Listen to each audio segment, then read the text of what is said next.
How Not to Marry a Welshman and Other Success Stories. Chapter 1. The Immigration Dance, in which Dinmum bumbles through security, encounters a non-smelly Scotsman, the first in 3 years of living in Asia, and establishes a fortress of peace in a basement café. Dinmum was at immigration. It was not her first time, nor, logistically speaking, would it be her last.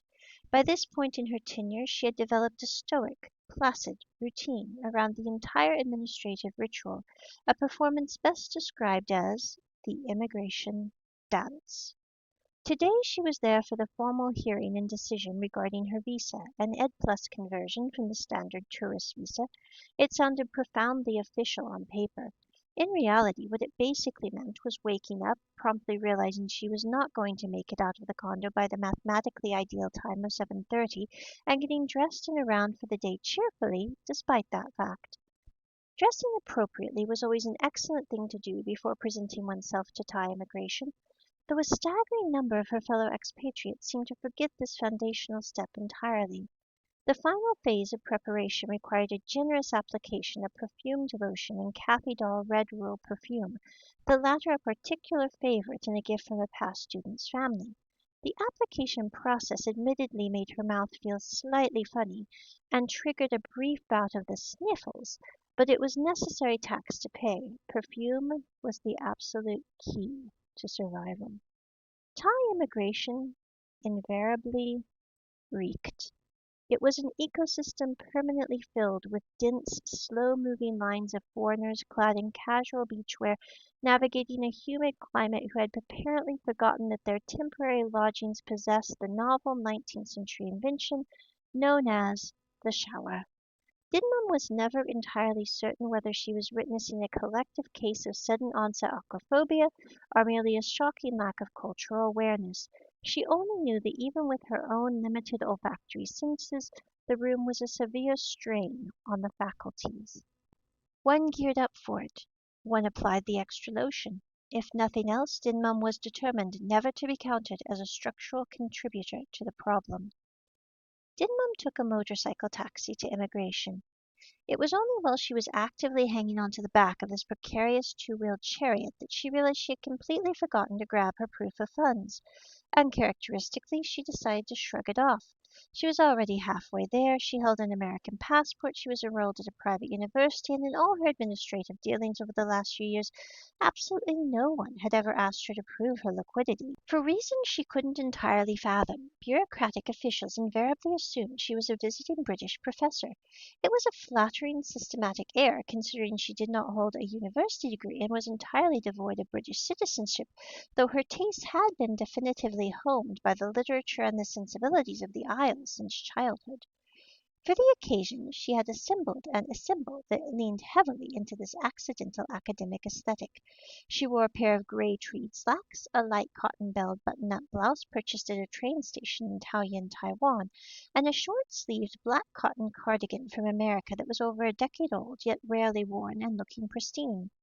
Her footwear consisted of practical black leather sneakers. Slung over her shoulder was a brown leather satchel, complemented by a black backpack on her back, the latter a strategic calculation so she could run by Lotuses for protein bars and dried bananas once the immigration dance concluded.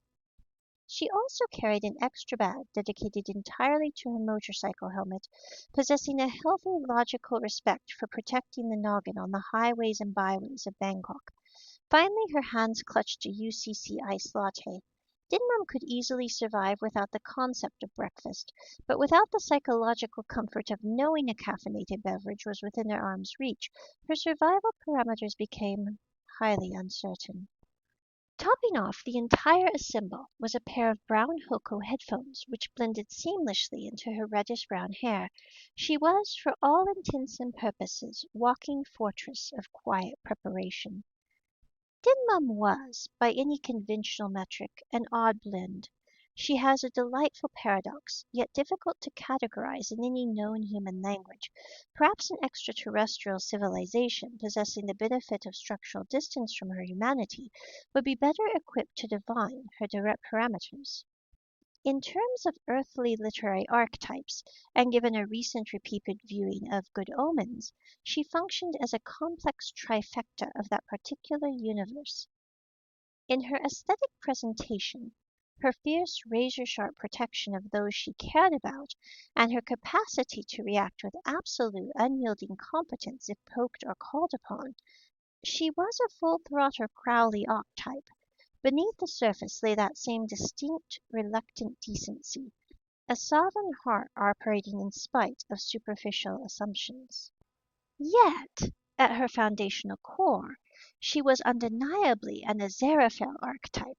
She possessed an inerrant disdain for conflict, a deep reverence for quiet cafes and old bookshops, and a simple, profound desire for a peaceful coexistence following a lifetime of chaos until her 30s, for which she had never chosen but survived.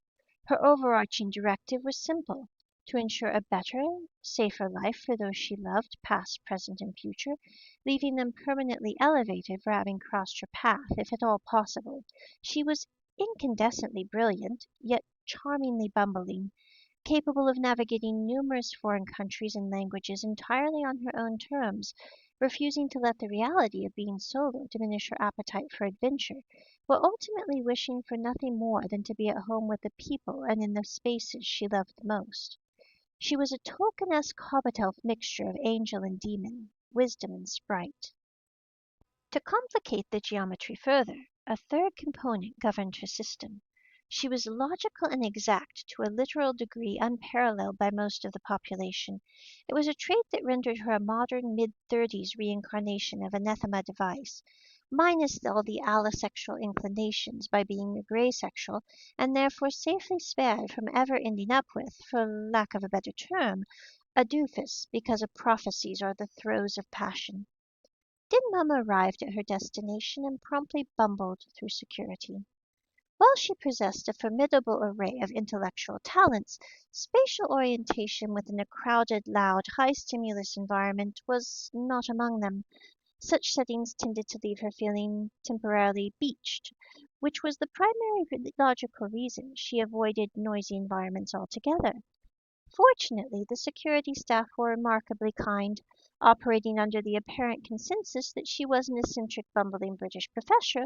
They ushered her through with a courteous nod toward her entry receipt and a passport, paying little mind to her complex arrangement of 3 bags and a helmet case. Once inside the main hall, she joined the queue, finding herself positioned directly behind a most unusual specimen, the first non-smelly, non-lecherous Scotsman she had encountered in 3 years of living in Southeast Asia. He was, shockingly enough, fully and appropriately dressed in a clean-colored button-down shirt and proper slacks, devoid of any offensive olfactory emissions or ill intents. His presence ensured that waiting in the queue was a thoroughly painless experience. Furthermore, the encounter offered a rare moment of structural comfort. Standing at nearly 170 centimeters, Dinmum was accustomed to functioning as a towering tree-ish figure among lines of petite Vietnamese or Cambodian travelers doing their own immigration dances. For once, she was not the lone giant in the room. If she was to be tree-ish today, she at least shared the canopy with a fellow tall human. To maintain her internal perimeter against the ambient hum of the room, she tapped her brown Hoko headphones and let the music drift in. She was listening to Past Lives by Bournes, a track she had originally stumbled across via a 3-season Good Omens tribute video. Fan-made edits and cinematographic mashups ran exceptionally strong in Dinmum's media diet. As she waited, she internally hummed along to what she firmly believed was the lyric, "So save that hug for me." It was, in strict reality, "Save that heart for me," but the logical air mattered very little. The mistranslated lyric felt safer, cozier, and entirely more civilized for a Tuesday morning administrative dance. As the line chicked forward, however, Dinmum noticed a subtle shift in the atmosphere. She appeared to be actively scaring the Scotsman.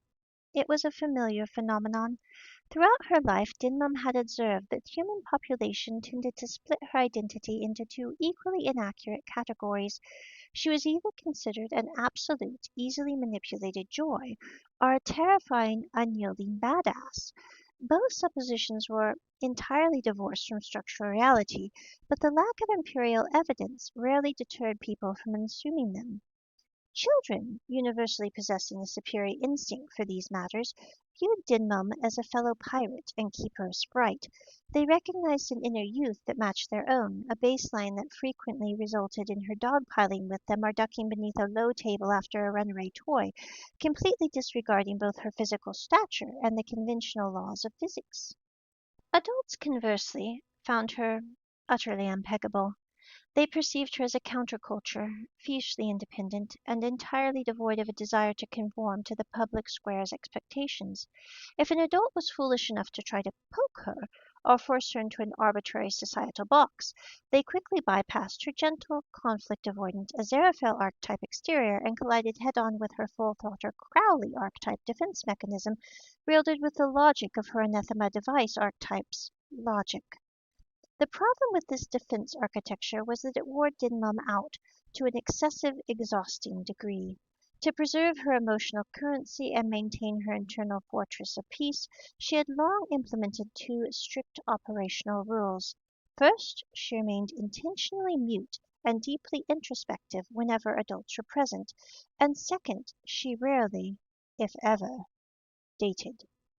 So, as the pristine Scotsman cast another nervous backward glance at the tall auburn-haired woman sipping a UCC latte in silence, Dimum simply adjusted her headphones and let the music play on. If her quiet perimeter left him feeling structurally insecure, it was an acceptable tax to pay for a peaceful morning. The queue progressed far faster than Dinmum had mathematically anticipated. The line eventually moved and forked, structurally separating her from the novice Scotsman. In his stead, an elderly British gentleman materialized, kindly guiding Dinmum and three other disoriented expatriates toward the correct counter. There, an official informed her that she was to leave her passport and return in exactly 2 hours. Passport surrendered, Dinmum quickly remoused to the basement level. To her memory, the lower level housed a coffee shop or two.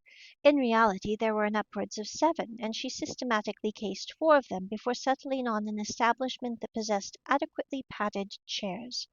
There was, in Didmum's structural estimation, nothing more uncivilized than attempting to endure a 2-hour administrative waiting period on inadequate cushioning. She ordered a black tea and a brownie. In Thailand, a brownie was an empirically safe bet, generally maintaining a flavor profile that resembled its Western counterparts. Thai cakes, by contrast, were an utter culinary free-for-all. Cushioning and safety pastry secured, she settled in for the duration. She queued up the full cast audio recording of Good Omens, because why under the heavens would anyone bother with any other audio version? The mere thought of a lesser recording was a paltry, borderline sacrilegious notion. As the familiar brilliant voices filled the background headphones, Dinmum multitasked with characteristic efficiency.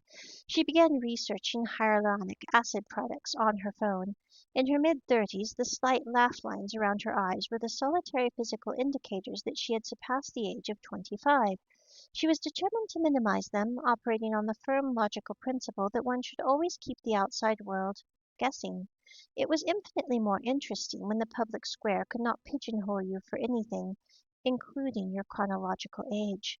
With her ears occupied by cosmic comedy and her screen occupied by skincare science, she also managed to complete 2 digital coloring pages. Dimum had never been anything less than industriously productive, even when occupying a padded chair in a subterranean café, waiting out the slow, silent gears of international bureaucracy.